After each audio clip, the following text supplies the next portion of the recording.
मुंबई महापालिकेत नव्या गाड्यांवरून नवा वाद. स्कॉर्पिओऐवजी इनोव्हा क्रिस्टाचा प्रस्ताव. नव्या गाड्यांचा प्रस्ताव लवकरच मनपा आयुक्तांकडे. ठाण्यातील टीडीआर प्रकरणाची महापालिकेच्या सर्वसाधारण सभेत पुन्हा एकदा चर्चा. वन विभागाने वेळेत सर्वोच्च न्यायालयात धाव घेतली नसल्याचं आयुक्त सौरभ राव यांचं स्पष्टीकरण. जुहू चौपाटीवर कचऱ्याचं साम्राज्य. 17व्या दिवशी जुहू चौपाटीवर कचरा जैसे थेच. लोकशाही मराठीकडून जुहू चौपाटीवर रिअलिटी चेक. पेपर फुटी विरोधी विधेयकावर आज लोकसभेत पुन्हा चर्चा होणार. दुपारी 2 वाजता केंद्रीय मंत्री जितेंद्र सिंह निवेदन देणार. आज विधेयक राज्यसभेत देखील मांडलं जाण्याची शक्यता. संसदेत आज पेपर फुटी सुधारणा विधेयकावर चर्चा. आज दुपारी 12 वाजता राहुल गांधी लोकसभेत बोलणार. पुण्यातील पंचतारांकित हॉटेलमध्ये आज खासदार पार्थ पवार यांचा साखरपुडा.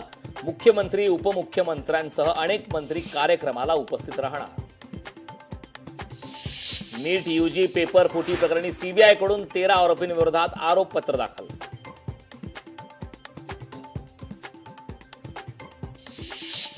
आज गुरुपौर्णिमेनिमित्ताने मंदिरामध्ये गर्दी. शिर्डी शेगावमध्ये दर्शनासाठी भक्तांची मांदियाळी.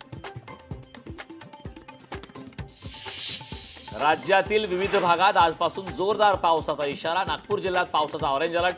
शाळा महाविद्यालय अंगणवाडीला सुट्टी जाहीर.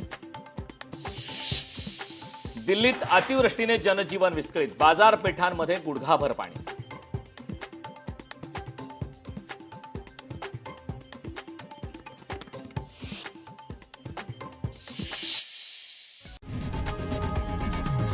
लोकशाही मराठी ऐका, पहा, जागरूक रहा.